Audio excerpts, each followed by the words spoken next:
5 years, 1,826 days. That's how long it had been since I heard my daughter's voice. Not a birthday call, not a Father's Day text, not even a Merry Christmas. When my sister passed away 3 years ago, the funeral director asked if there was anyone else who should be notified. I stared at the question longer than I should have. Then I quietly answered, no. That single word hurt more than burying my sister. My name is Daniel Brooks. I'm 70 years old, retired, and until recently, I believed there wasn't much left in life that could still surprise me. I was wrong, because on a rainy Wednesday evening, one vibration from my phone proved that no matter how old a father gets, hope never really dies. I wasn't doing anything special. The lasagna was in the oven. An old jazz station played softly through the kitchen radio. My golden retriever, Charlie, lay asleep by the back door, occasionally twitching in his dreams. It was the kind of peaceful evening you only learn to appreciate after spending decades working 60-hour weeks. Then my phone buzzed. Unroll number. Normally, I ignored those. Retirement teaches you that half the world's problems arrive through unknown numbers. Still, something made me pick it up. The message was only 2 lines. Dad, dinner this Friday, 7 o'clock. Bring $200,000 if you ever want to see your grandson again. Otherwise, don't come. I stopped breathing, not because of the money, because of one word, grandson. I didn't know I had one. I read the message again, then again. By the 6th time, the letters had started blurring together. Taylor had a child. How old? What was his name? Did he know he had a grandfather? Had he ever asked about me? Questions flooded my mind faster than I could answer them. Then another message arrived. Don't call, just come prepared. That was it. No, how are you? No apology, no explanation. 5 years of silence, reduced to a ransom note. Charlie wandered over and rested his head against my knee. Dogs always know. He looked up at me with those old brown eyes as if asking whether everything was all right. It isn't, I whispered. For the first time in a long while, it really isn't. Most people think heartbreak happens once. It doesn't.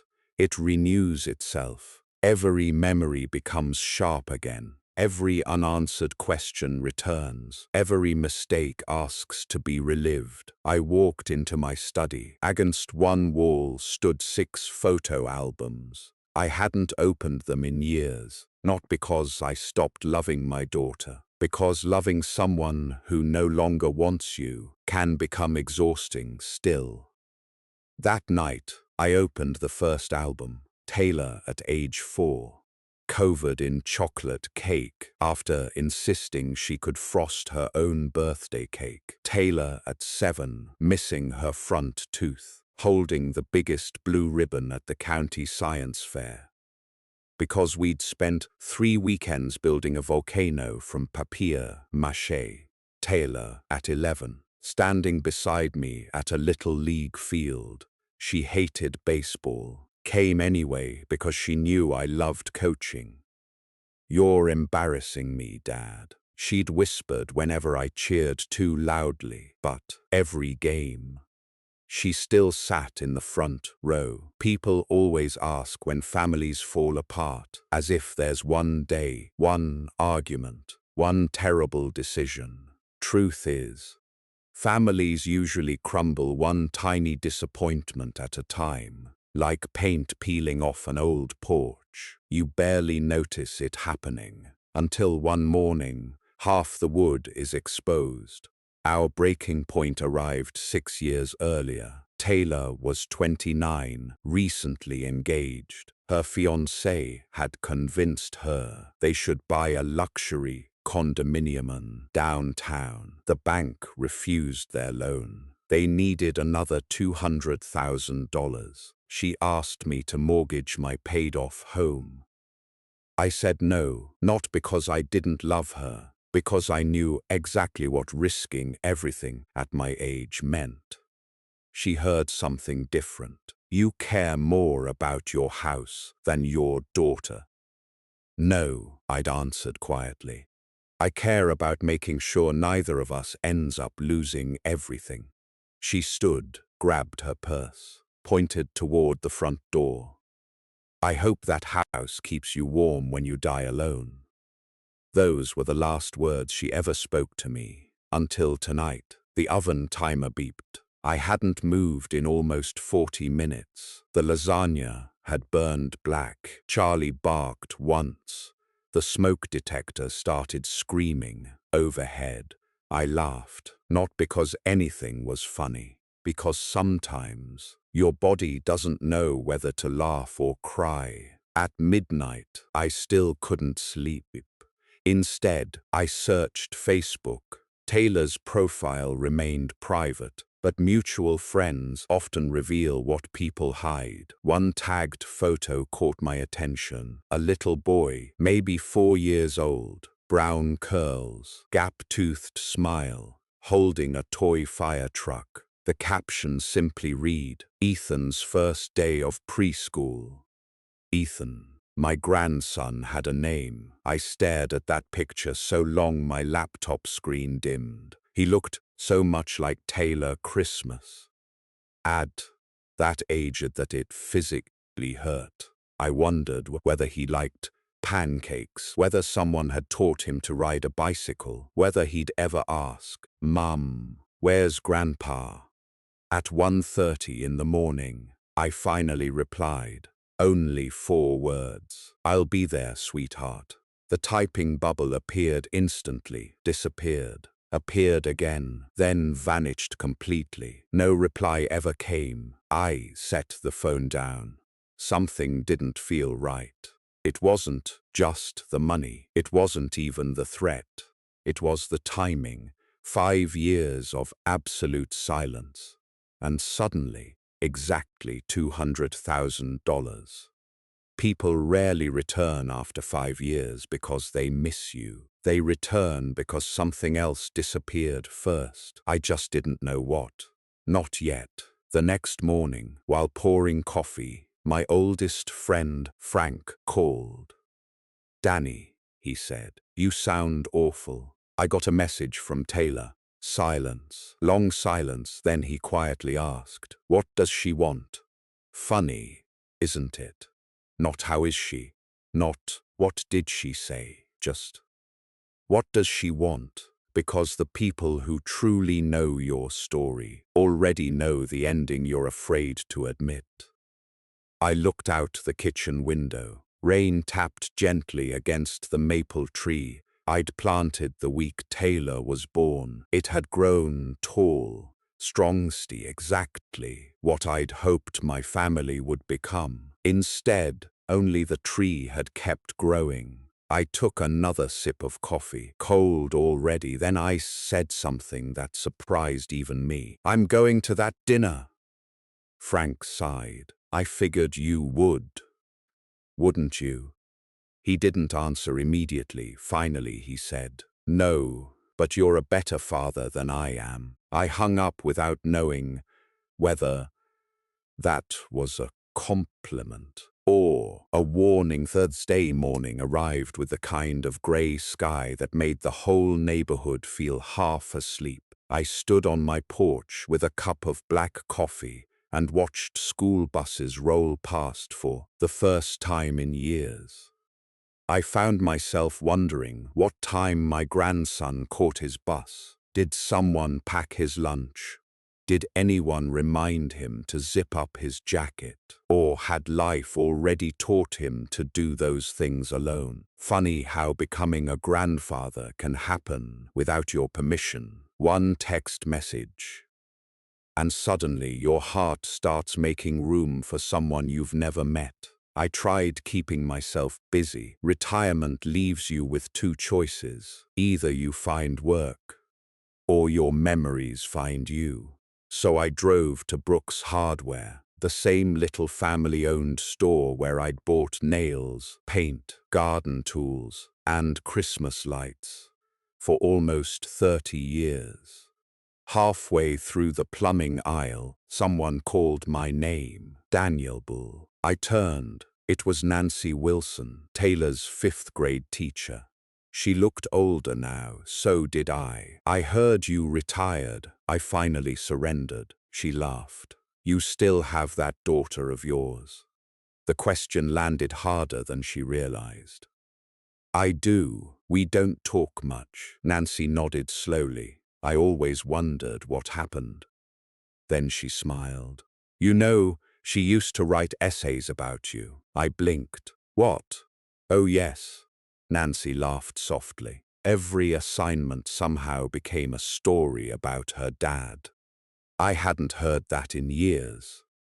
She adored you. Those 3 words stayed with me long after we'd said goodbye, because somewhere between that little girl and the woman asking me for $200,000, something had happened. Children don't wake up one morning loving their parents and go to sleep hating them. Someone, or something, changes the story they tell themselves. Back home, I pulled another photo album off the shelf. This one wasn't full of birthdays. It was vacations, camping trips, fishing weekends, snow days. There she was at 13, holding up the first fish she'd ever caught. It couldn't have weighed more than 2 pounds. You'd have thought she'd landed a shark. I did it. She'd shouted before wrapping both arms around me. I remembered every second of that day, the smell of the lake, the burnt hot dogs, the mosquito bites. Funny, the brain forgets where it left its car keys, but it remembers hugs from 20 years ago, around 3 in the afternoon. The doorbell rang. Charlie barked before I even reached the hallway. Standing outside was a delivery driver holding a small envelope, no return address. I signed for it inside. 1 photograph, nothing else. It showed Taylor, Devon, and the little boy. They were standing outside an expensive private school. The child wore a bright red jacket and held his mother's hand. Across the bottom, someone had written 5 words with a black marker. He deserves the truth, too. No signature, no explanation. Just those 5 words. A chill moved through me. Who sent it? Why anonymously? And what truth were they talking about? That evening, I couldn't stop thinking about the photograph. Something about it bothered me, not the people, the background. I enlarged the picture on my phone. Behind them, almost hidden, was a banner hanging outside the school. Grandparents' Day celebration. I looked at the date. 3 weeks ago, Grandparents' Day. Grandparents. Taylor had taken Ethan there. He'd spent the day surrounded by grandparents, except his own grandfather had never even known he existed. I sat there staring at that picture until Charlie nudged my elbow. Yeah, I whispered. I know. For the first time in years, I cried, not because Taylor ignored me, not because of the money, because somewhere, a little boy probably wondered why everyone else's grandfather showed up, except his. At 7 that evening, my phone rang. Taylor, not a text, an actual call. I answered before the second ring. Neither of us spoke. Finally, she broke the silence. Are you really coming tomorrow? I said I would. Another pause. You're bringing it? There it was again. Not, how have you been? Not, I've missed you. Just the money. I'll be there. That's not what I asked. No, silence longer this time. Then, Something unexpected, very quietly, almost like she didn't want someone nearby to hear, she whispered. Please don't be late. The line went dead. I lowered the phone slowly. That wasn't the voice of someone making demands. That was the voice of someone afraid. Afraid of what? Of losing the money, or of someone sitting beside her while she made that call. That night, sleep refused to come. At 2:14 a.m., I walked into the garage. Covered beneath an old canvas sheet sat the last thing Taylor and I ever built together, a faded red canoe. She was 16 when we restored it. Every Saturday for 2 months we'd sanded it, painted it, argued over the color. She wanted blue. I insisted on red because it was easier to spot on the lake. She rolled her eyes every time I said that. When we finally launched it, she smiled the whole afternoon. You were right, Dad. I teased her about those 4 words for years, standing there in the quiet garage. I ran my hand along the side of that old canoe. The paint was chipped now, but it still floated. Some things survive. Even after years of neglect, I wondered, could a family? Friday morning finally arrived. The dinner was only 12 hours away. I put on a clean navy blazer, pressed my white shirt, polished shoes I hadn't worn since my retirement banquet. Then I walked into my study, opened the small fireproof safe. Inside sat a plain white envelope, not cash, not a cashier's check, just papers. Papers that could change everything. I slipped the envelope into the inside pocket of my blazer. Charlie watched me from the hallway. You think I'm making a mistake? He wagged his tail. Dogs always believe people deserve one more chance. I used to believe that too. By sunset, I wasn't sure anymore. By 6:30 Friday evening, the rain had stopped. The streets still glistened under the setting sun, every traffic light reflecting off the wet pavement, like scattered pieces of glass. I parked 2 blocks away instead of using the valet, not because I couldn't afford it, because I needed the walk. Some decisions deserve a few extra minutes. As I locked the car, I caught my reflection in the window. Grey hair, a face that had aged more in the last 5 years than in the 20 before them. I straightened. My jacket. Inside my pocket rested the white envelope. Not money, just the truth. Whether anyone wanted to hear it. That was another question. The restaurant buzzed with quiet conversations. Business dinners, anniversary celebrations, families laughing over steaks and wine. It struck me how ordinary everyone else's evening looked. Nobody else here was wondering whether they'd recognize their own daughter after 5 years. The hostess smiled politely. Good evening, sir. I'm meeting someone. She checked the reservation list. Brooks? Yes. They're already here. My heart skipped. Already, Taylor had never been early for anything. When she was 16, she'd shown up 20 minutes late to her own birthday party. Being early meant one thing: she was nervous. The hostess led me toward a private dining room instead of the main floor. That surprised me. Taylor had reserved a room, not a table. Behind the frosted glass door, I could already hear voices. One belonged to a man, one to Taylor. And a third voice, a woman. I stopped walking. The hostess noticed. Sir, I thought there were only 2 people. She looked confused. There are 3 waiting inside. 3. Nobody had mentioned a third guest. My pulse slowed. Whenever life surprises you, slow down. That's something 30 years in manufacturing taught me. The mistake usually isn't what you see. It's reacting before you understand it. The hostess opened the door. Every conversation inside stopped. Taylor stood first. For one impossible second, I saw my little girl again. Not the expensive dress, not the diamond earrings, just her eyes. They widened exactly the same way they had when she was 7 and got caught sneaking cookies before dinner. Then the moment disappeared. Her face hardened, professional, careful, controlled. Across from her sat Devon, exactly as polished as every picture I'd seen. Perfect smile, perfect suit, perfect posture. People who spend that much energy looking perfect usually have something they're terrified people might notice. Then I looked at the third guest.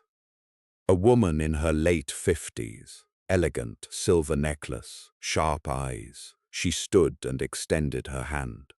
Mr. Brooks, I don't believe we've met. No, we haven't, she smiled. My name is Victoria Hale. Taylor quickly interrupted. She's Devon's aunt. Something about the interruption felt rehearsed, too fast, too practiced. Victoria didn't correct her. She simply smiled again, a smile that never reached her eyes. Please. Devon gestured toward the empty chair. We're grateful you came. Grateful. Interesting choice of words. People usually say that before asking for something. I sat down. Nobody touched the menus. Nobody ordered drinks. That told me dinner wasn't actually the reason we were here. Devon folded his hands together. Mr. Brooks, I know Taylor and you have had difficulties. Families do. I'd like tonight to be about moving forward. He spoke smoothly, too smoothly. Every sentence sounded rehearsed. I'd hired salespeople before. The best ones never sounded like they were selling. This man did. Taylor finally looked at me. You look older. She stopped there. I smiled gently. That's what 70 does. For the briefest second, she almost smiled back. Almost. Then Devon rested his hand lightly on hers. The moment vanished. Interesting, very interesting. Every time father and daughter began reconnecting, someone interrupted. The waiter appeared, asked whether we'd like anything. Devon answered before anyone else. Sparkling water for everyone.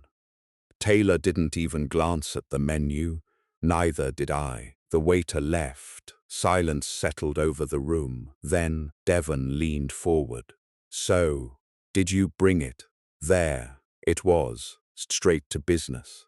I reached into my blazer. Taylor watched every movement. So did Victoria. I slowly placed the white envelope on the table. Nobody breathed. Devon's smile grew. I knew you'd do the right thing. He reached toward it. I placed one finger on the envelope. Not so fast. His hand stopped. Before anyone opens this, I have one question. Taylor sighed impatiently. Dad, no. I kept my eyes on her. One question. She crossed her arms. Fine. Looked directly at her. If I had lost everything these last 5 years, if I were living on Social Security, if I had no savings, would you still have invited me tonight? The room became completely still.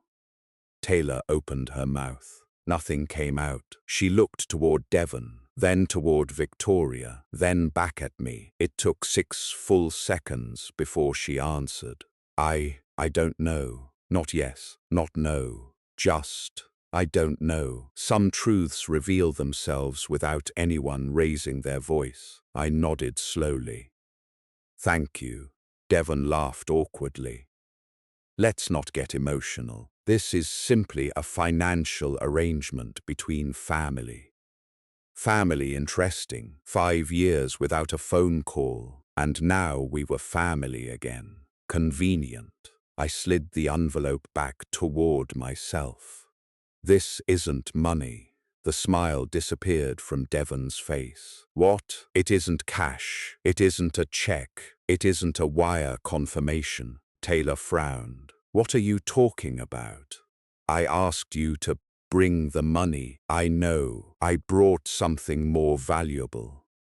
Devon leaned back. I don't have time for games. Neither do I.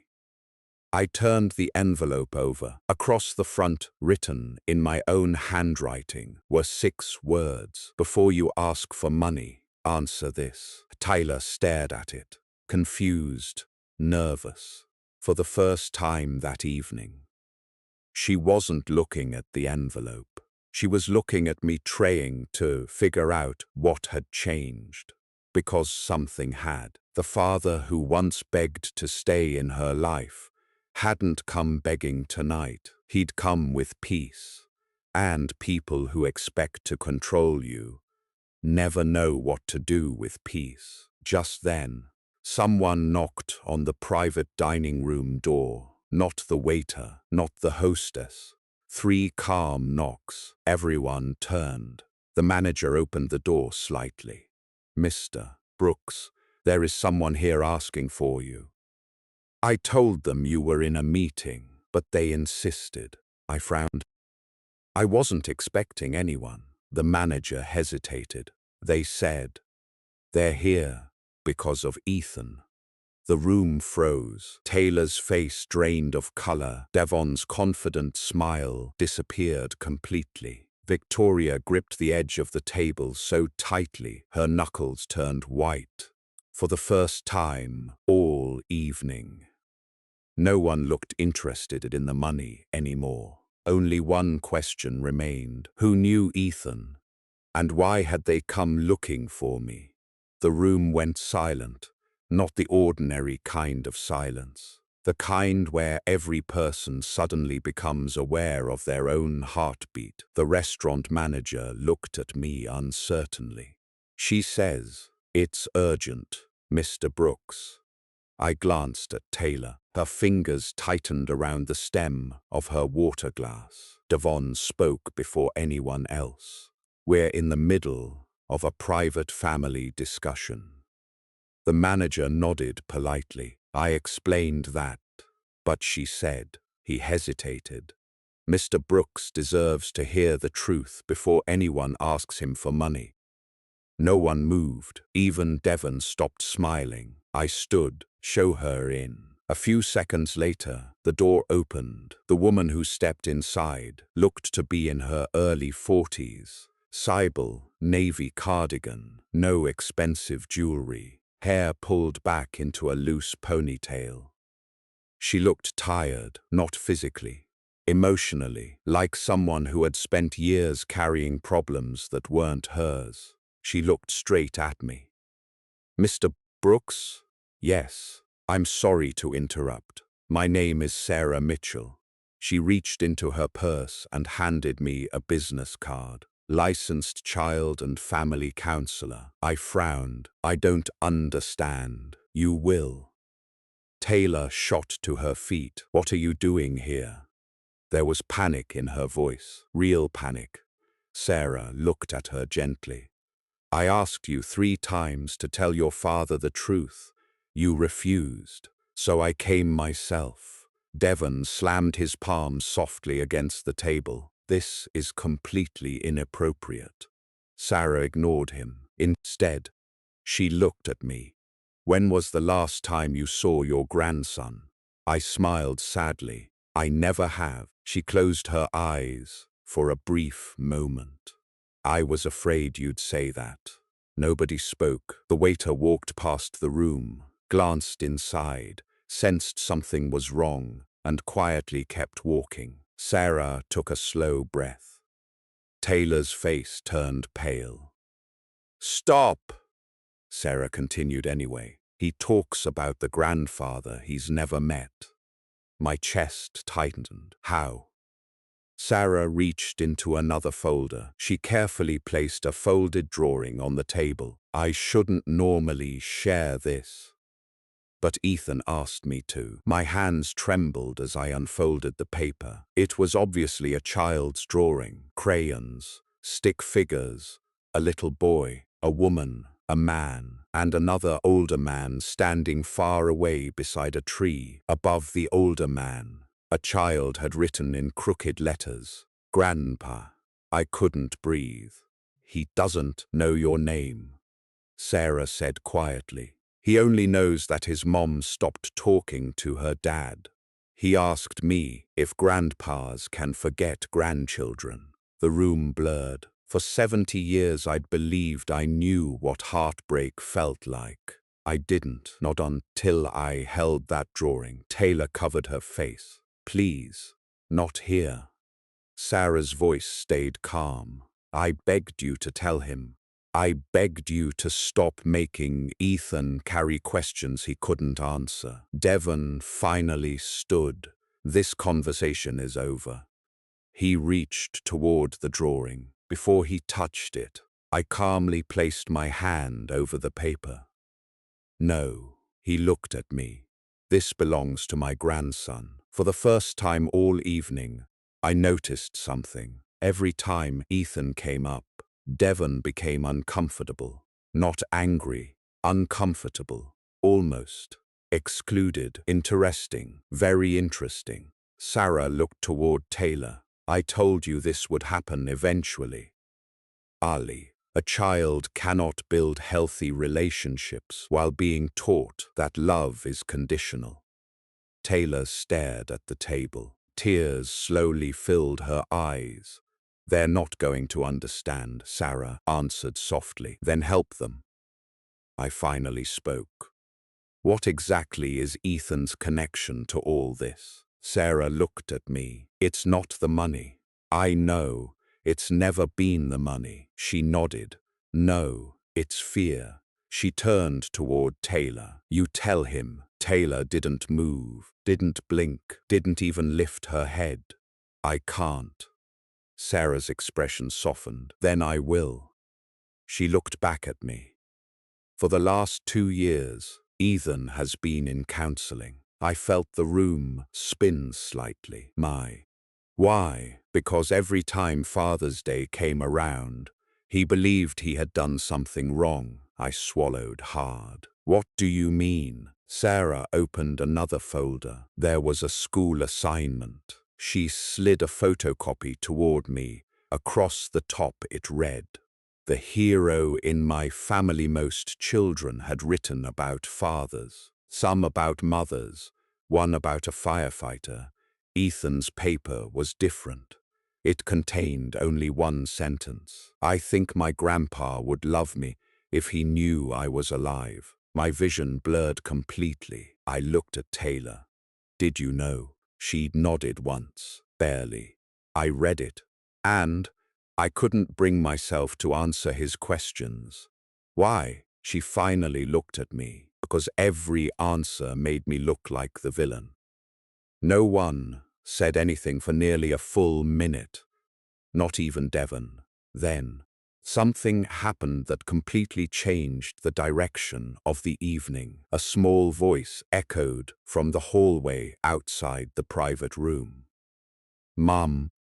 Every head turned toward the door. The voice came again, softer this time. "Mum, where are you?"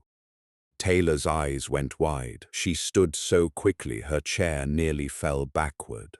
"No," she whispered. "I told Lisa to keep him outside."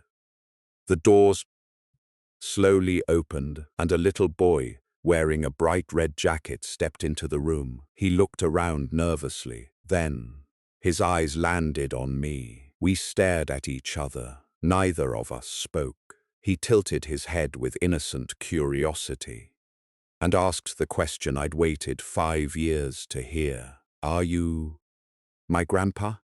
For a moment, the entire room disappeared.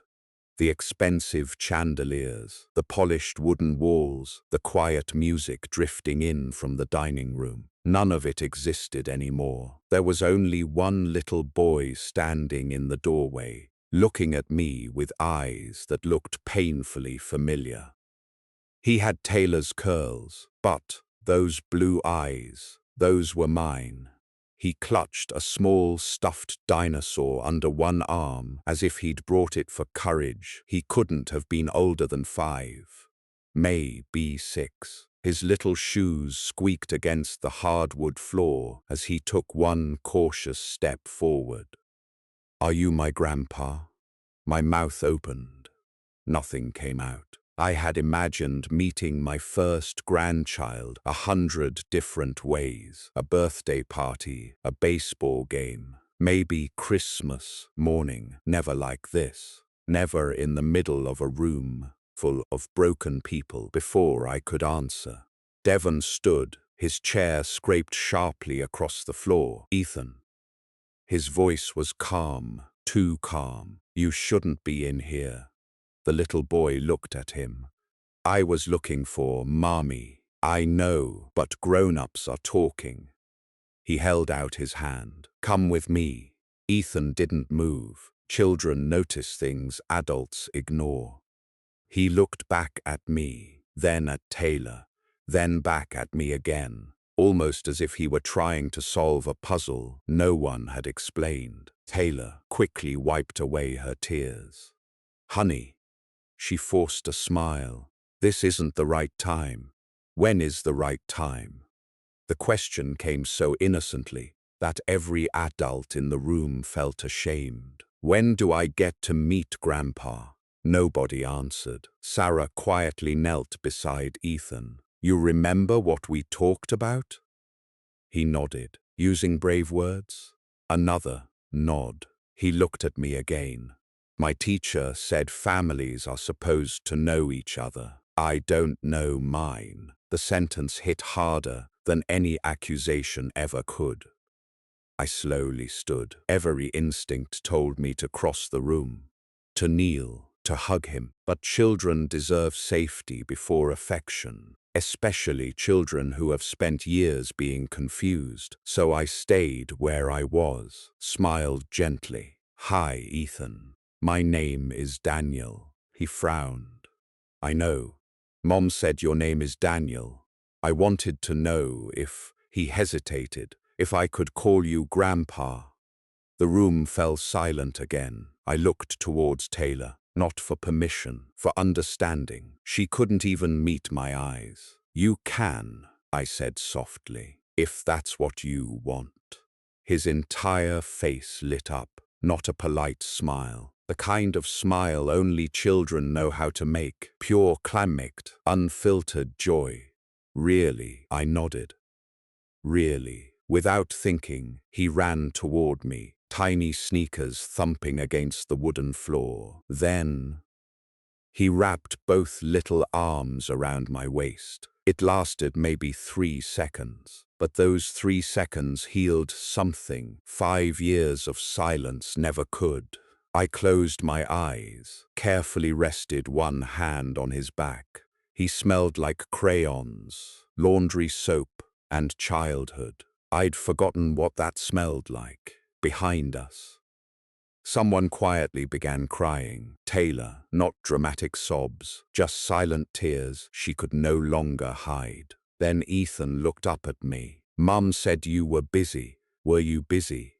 Children ask impossible questions with ordinary voices. I smiled sadly. "No, I wasn't busy." He tilted his head. "Then why didn't you come?" I looked toward Taylor. She looked like she wanted the floor to open beneath her. I knelt so I was eye level with him. "Sometimes grown-ups make mistakes. Big ones." He thought about that. "Did you?" "Yes, I probably did." "Did Mommy?" Another long pause. I chose my words carefully. "Your mummy made some mistakes too, but mistakes don't mean people stop loving each other." Sarah quietly smiled. Daniel had just done something she had hoped would happen for years. He protected his grandson. Without attacking his daughter, Devon suddenly cleared his throat. "This is touching, but we still have business to finish." The warmth in the room vanished. He looked directly at me. The money. I slowly stood. No, he frowned. No, there will be no money. Taylor looked up suddenly. Dad, he raised a hand gently. I'm not finished. I turned toward Ethan. Ethan, would you mind waiting outside with Miss Sarah for just a few minutes? He looked disappointed. But you'll still be here. I promise.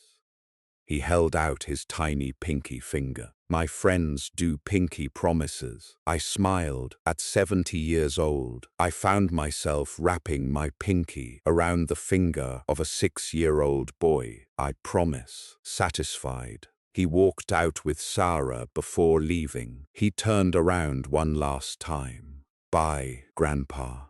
The word echoed in my chest long after the door closed. When the door finally clicked shut, I turned back toward the adults. My expression changed. So, now we can talk. No anger, no shouting, just calm. The kind of calm that makes dishonest people uncomfortable.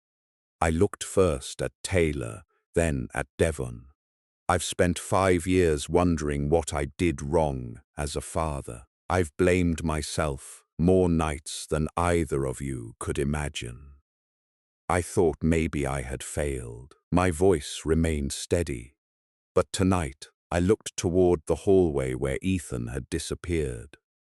I learned something important. I didn't lose my daughter because I stopped loving her. I lost her because somewhere along the way, she stopped believing love could exist without a price. Taylor broke. Completely, she buried her face in both hands. I'm sorry, she whispered. It was the first apology I had heard from her in 6 years. But before either of us could speak again, Devon leaned forward and said something that made my blood run cold. Daniel, I think you're misunderstanding why we asked for the money. He slowly removed a thin folder from his briefcase. Unlike my plain white envelope, his was thick, stuffed with documents. He slid it across the table. You should read this before you decide. I looked down. Across the top page, in large, bold letters, was the logo of a private medical center, and underneath it one line, confidential, pediatric, diagnosis. My heartbeat slowed, very slowly. I lifted the first page and read Ethan's name. No one spoke.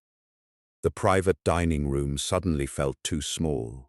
I looked down at the medical report. It was genuine. Children's Development Center, routine evaluations, speech therapy, mild anxiety, nothing life-threatening, nothing that explained $200,000, nothing that justified 5 years of silence. I turned the pages slowly. 3 appointments, 2 therapist notes, 1 recommendation for family counseling. That was it. I looked up. This is what you wanted $200,000 for.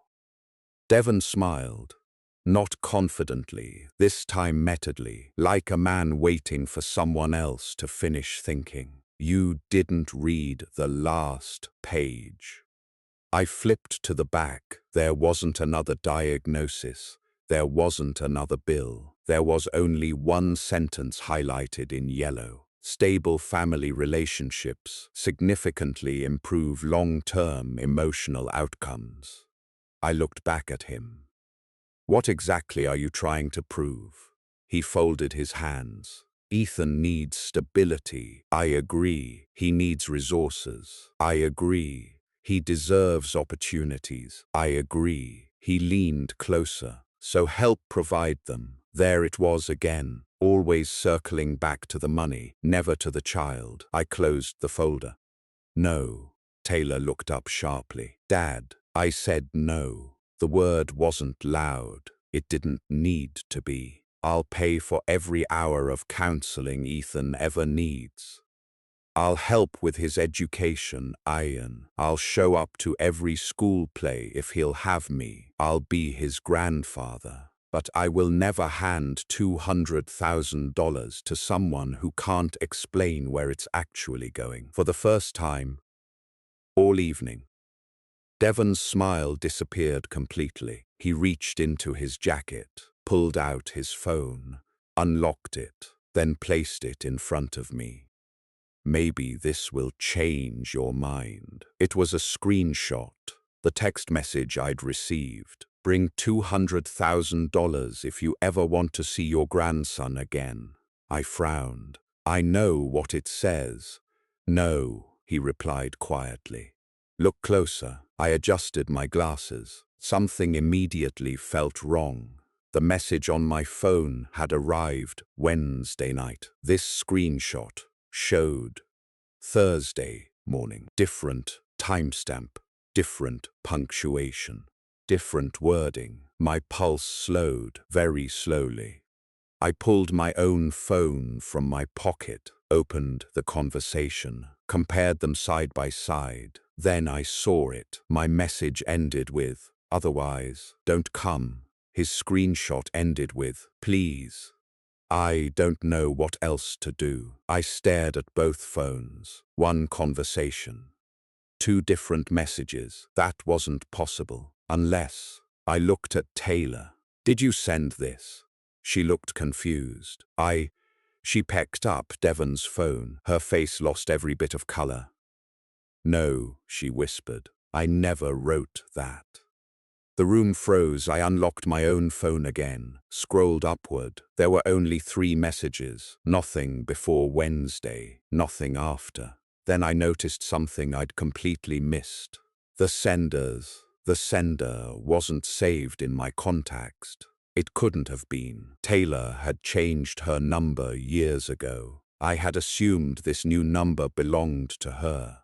I never checked, because hope had filled in every missing detail. 5 years of silence, one message saying, "Dad," and my heart had done the rest. I looked at Taylor. What number did you text me from? She slowly picked up her own phone, read it aloud. It wasn't the same, not even close. Every muscle in my body went still. Someone had impersonated my daughter. For several seconds, no one spoke. Even Devon looked genuinely surprised. Then he quietly asked, "You mean you thought Taylor wrote that?" I did.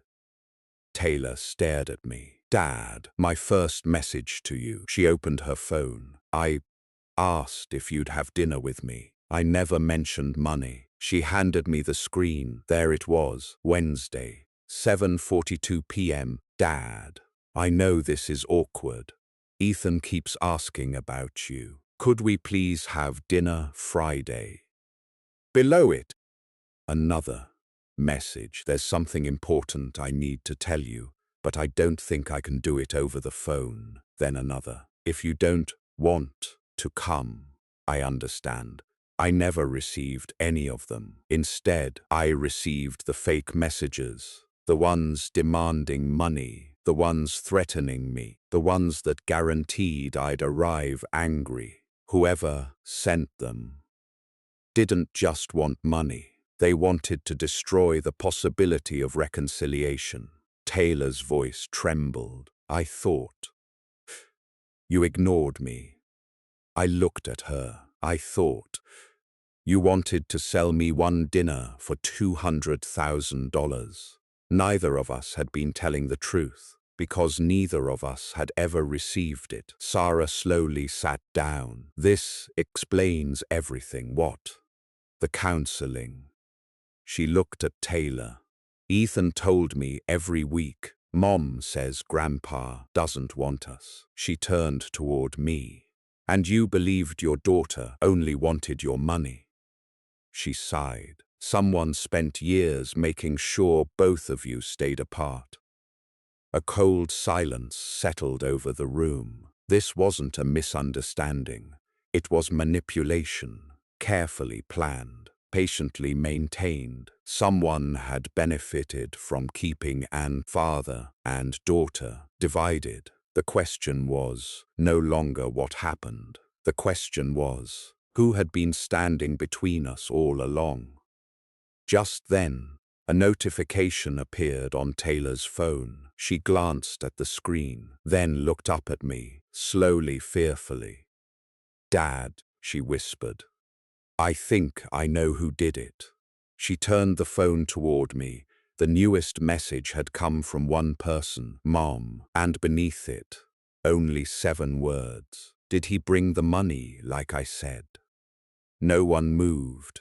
The message on Taylor's phone stayed there, bright against the dark screen. "Did he bring the money like I said?" My eyes remained fixed on those 7 words, like staring at them long enough might somehow change them. They didn't.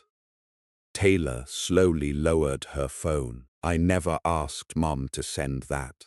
I believed her, not because she was my daughter, because the woman sitting across from me wasn't acting anymore.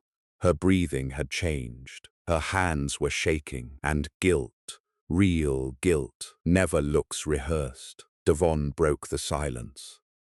"I think we should all slow down." Taylor turned toward him. "You knew about this?" "What?" "My mum, the messages." He looked genuinely confused. "I thought you were handling everything." "I wasn't handling anything." Her voice cracked so sharply that people outside the private room briefly looked through the glass. For the first time since I'd arrived, the perfectly composed woman I'd been staring at all evening disappeared. In her place sat the little girl who used to cry whenever she thought she'd disappointed me. Sarah quietly reached over and placed a hand on Taylor's arm. "Breathe." Taylor covered her face. "I don't understand. I really thought." She looked at me. "I thought you chose your money over us." My chest tightened, and I thought, "You only remembered I existed because you wanted $200,000. We both smiled, not because anything was funny, because life sometimes wastes years over lies so small. They're almost impossible to believe once they're exposed. I reached into my wallet. Folded behind an old insurance card was something I'd carried for years. A faded photograph Taylor, at 9 years old, missing one front tooth, holding a fishing rod nearly twice her height.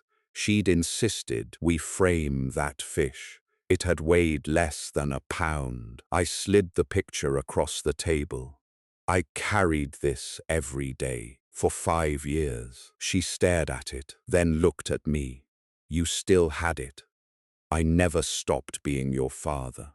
Her lower lip trembled. "I thought you threw everything away after I left." I quietly shook my head. "I couldn't. I tried. But fathers don't get to resign." For several seconds, neither of us spoke. Then Sarah asked the question no one else wanted to ask. "When was the last honest conversation either of you had?" Taylor answered first. "The day I left." I nodded. "Same." Sarah slowly exhaled. "Then someone had 5 years to rewrite both of your memories." That sentence has landed harder than anything else she'd said.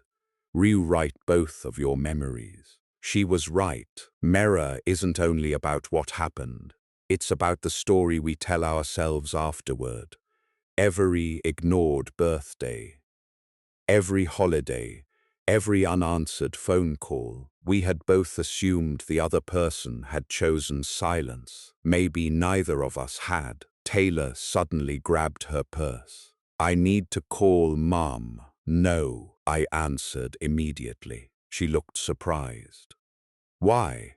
"Because if she really sent that message, she already knows we're talking. Calling her now only gives her time to prepare." Devon looked at me. "So, what do we do?" I smiled faintly. "We stop guessing. For one night, we only deal with facts." 32 years running a machine shop had taught me something. Machines lie less than people. When something break, you don't accuse, you inspect. One fact at a time. The waiter finally returned. He looked almost relieved to interrupt. Would anyone like to order? The room went strangely quiet. Then, a small voice came from behind him. I want fries. Every head turned. Ethan stood there again. Sarah smiled apologetically. I'm sorry, he wouldn't stay outside.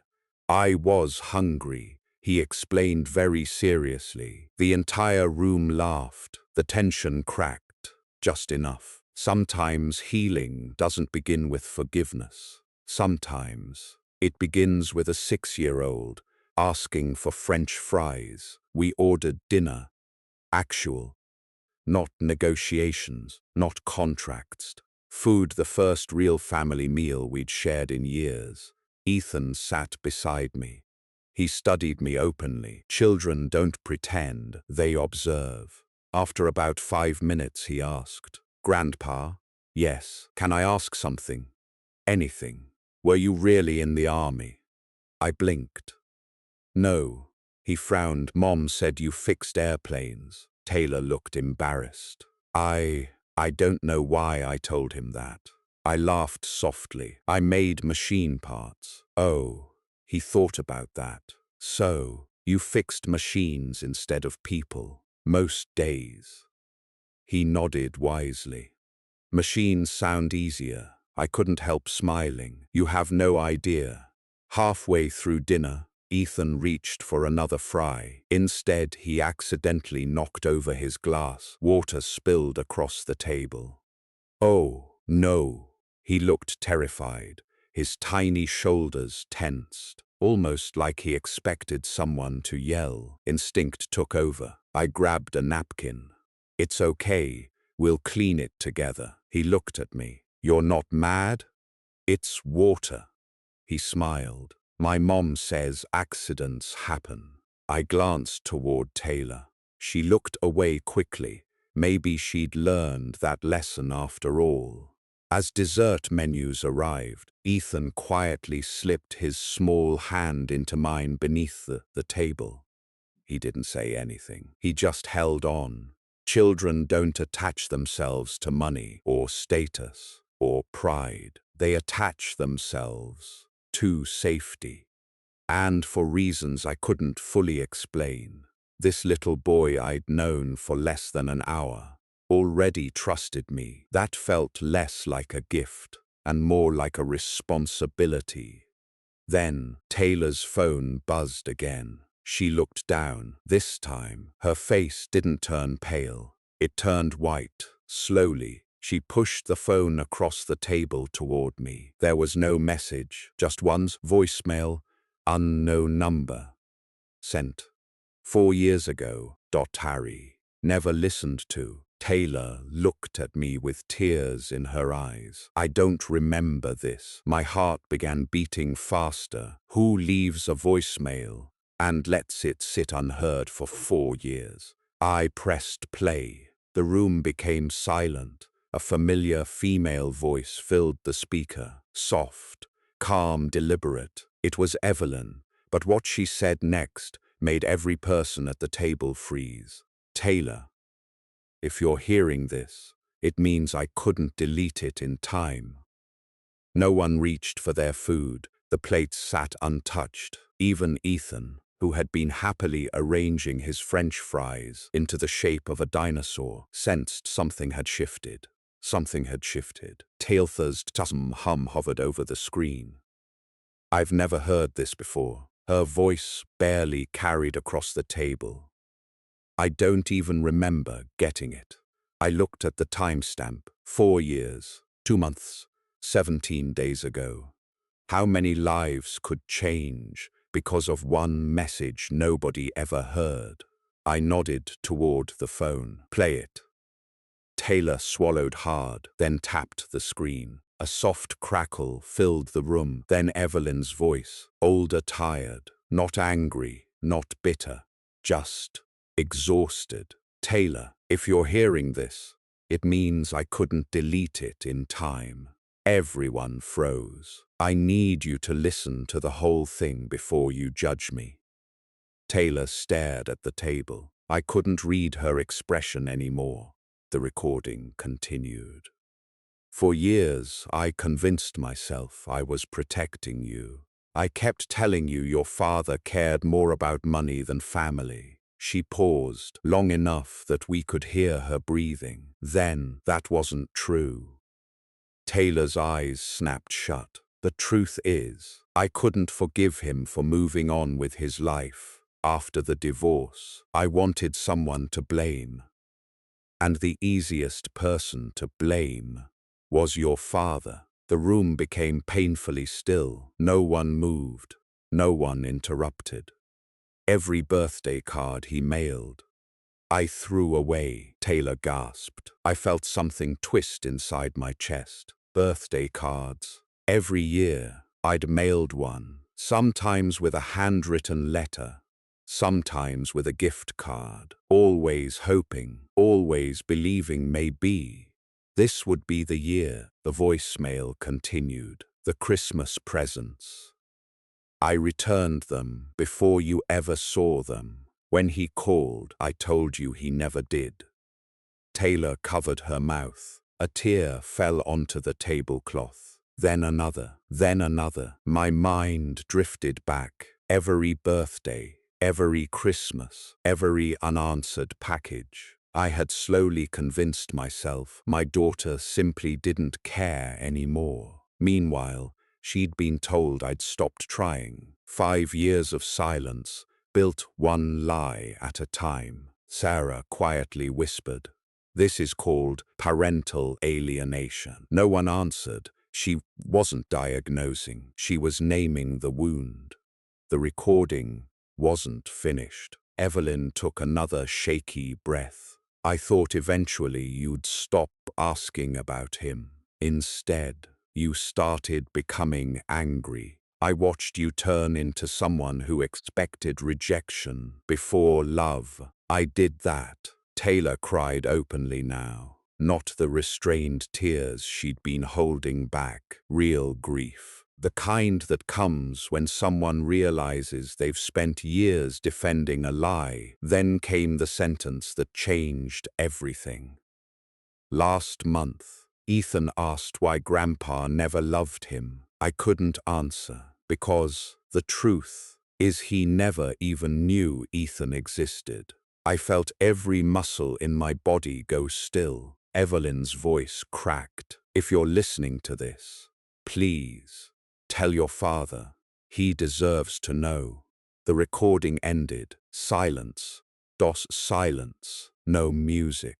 No conversation from the restaurant. Nothing.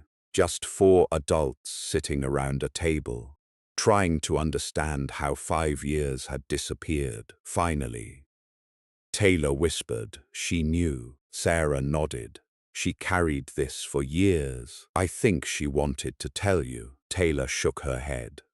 Then why didn't she? No one had an answer. Just then, Ethan tugged gently on my sleeve. I looked down. Grandpa? Yes, buddy. Why is Mommy crying?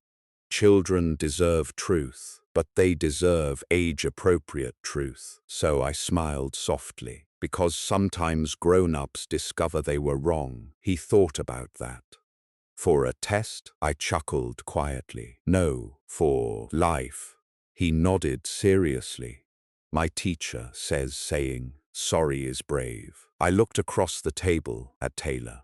She was already looking at me. Neither of us spoke. Slowly, she stood, walked around the table, stopped beside my chair. For one long moment, she simply looked at me. I don't deserve this, she whispered. I didn't answer. I blamed you. I hated you. I taught my son to wonder why his grandfather didn't love him. Her voice broke completely. And all this time, you were writing birthday cards. I looked at my hands, hands that had built machines, fixed engines, held my daughter when she was born, hands that had never stopped reaching for her, even when she couldn't see them. I can't give you those 5 years back, Taylor continued. I know. I can't erase what I said. I know. I can't undo what Ethan lost. I know. She took a trembling breath. But if there's even the smallest chance, would you let me try? For a long moment, I simply looked at my daughter, not at the successful woman she'd tried to become, not at the mistakes she'd made. I saw the frightened little girl who used to crawl into my lap after thunderstorms. People think forgiveness is forgetting.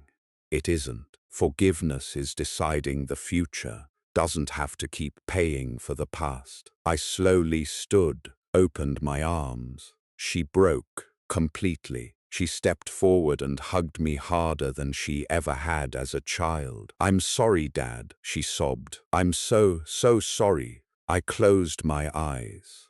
I know. Those 2 words carried 5 years of pain, and the first real step toward healing. Across the room, Devon quietly picked up his jacket. No one noticed him at first. Then I did, leaving. He smiled sadly. I think this family has more important things to do than listen to me. I walked over and offered my hand. He looked surprised. You know, I said, I judged you the second I met you. He laughed softly. Fair enough. I probably deserved some of it. We shook hands. Sometimes the villain isn't the person standing in front of you. Sometimes it's the story you've been told about them. As we prepared to leave, Ethan slipped his tiny hand into mine again. This time, he didn't ask permission. He simply smiled. Grandpa, yeah? Can we go fishing someday? I laughed. I know the perfect lake. He grinned. Will you teach me? I've been waiting my whole life. We walked out of the restaurant together, not perfectly healed, not magically fixed, just together. The cool evening air greeted us as the doors closed behind us. For the first time in years, the silence between my daughter and me didn't feel empty. It felt like a place where new conversations could finally begin. As we reached the parking lot, my phone vibrated. An unknown number. I almost ignored it. Then I answered. A quiet female voice spoke. Daniel. It was Evelyn. I heard you listened to the voicemail. She paused. I need to tell you something. There's one truth I never put in that recording. The line went silent. Then she whispered 7 words that stopped me in my tracks. The divorce wasn't the real beginning either. People think forgiveness happens in a single hug. It doesn't. Forgiveness is usually quiet. It looks like showing up, again and again, until one day, trust stops feeling impossible. 6 months passed, not perfectly, not easily, just honesty. Every Saturday morning at exactly 9 o'clock, a little knock echoed through my front door. 3 quick taps.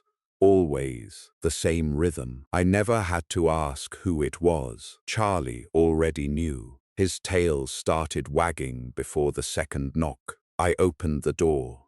There he is, Ethan shouted. He threw both arms around my waist before I could even say good morning. Behind him, Taylor smiled. A real smile this time. Not nervous, not guilty. Just grateful. You ready, Grandpa? Ethan asked. I've been ready since Tuesday. It isn't Tuesday. I know. I've just been excited since Tuesday. He laughed so hard he almost dropped his fishing pole. We drove to the same lake where I'd taught Tater to fish 30 years earlier. Some things had changed. The old wooden dock had been replaced. The bait shop had new owners. The giant oak tree near the shoreline was gone after a storm. But the water looked exactly the same. Funny how nature remembers itself even when people forget. Ethan cast his line. Immediately tangled it, groaned dramatically. I broke fishing. I laughed. No, you just met fishing. He handed me the rod. You fix it. I thought you wanted to learn. I do. But I also don't want worms laughing at me. Taylor watched us from a nearby picnic table, coffee in one hand, a paperback novel in the other. She wasn't really reading. She was watching. Watching her son laugh, the grandfather she'd believed never wanted him. Sometimes, healing sounds like laughter echoing across a lake around lunchtime. Ethan finally caught something. A tiny bluegill, barely bigger than my hand. He held it up proudly. I did it. I froze, because those were the exact same words Taylor had shouted at 13. Same lake, same excitement, same smile. Life has strange ways of giving memories back. Taylor slowly walked over. She looked at the fish, then at me. You remember? I remember everything. She nodded. So do I. For a while, neither of us said anything. We didn't need to. On the drive home, Ethan fell asleep in the backseat seat. Fishing rods rattled softly in the trunk. Taylor stared quietly out the passenger window. Then she spoke. I sold the condo. I glanced at her. I couldn't stay there. Too many bad memories. I nodded. What now? I rented a small townhouse. No luxury, no pretending. It feels. She searched for the word. Peaceful. A red light stopped us. She looked at me. I've been volunteering. Where? A family counseling center. I smiled. Really? She nodded.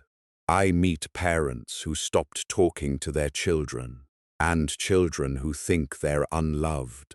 I can't fix my past, but maybe I can stop someone else from losing 5 years. I reached across the center console and squeezed her hand.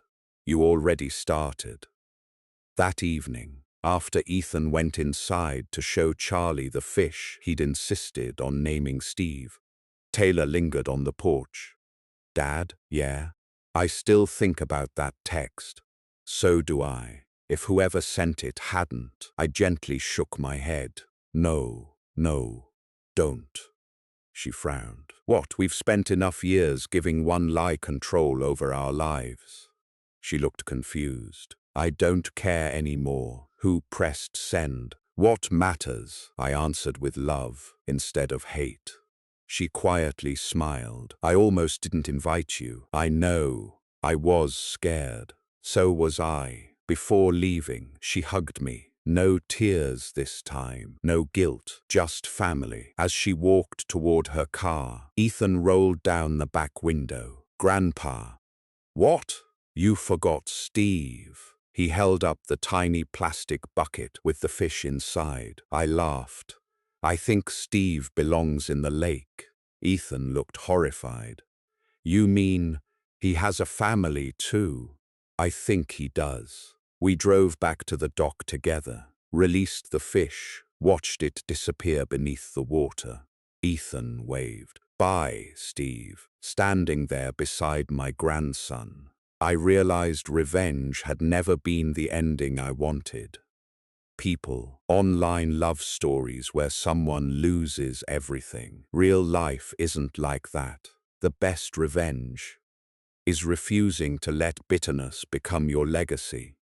I lost 5 years. I'll always mourn them, but I refuse to lose the years I still had left. Sometimes, the richest man at the table isn't the one who brings the money. It's the one who leaves with his family. If this story touched your heart, take a second to hit the like button. It really helps the channel reach more people who need stories like this. And if you've ever forgiven someone or wished you had one more chance to make things right, share your story in the comments.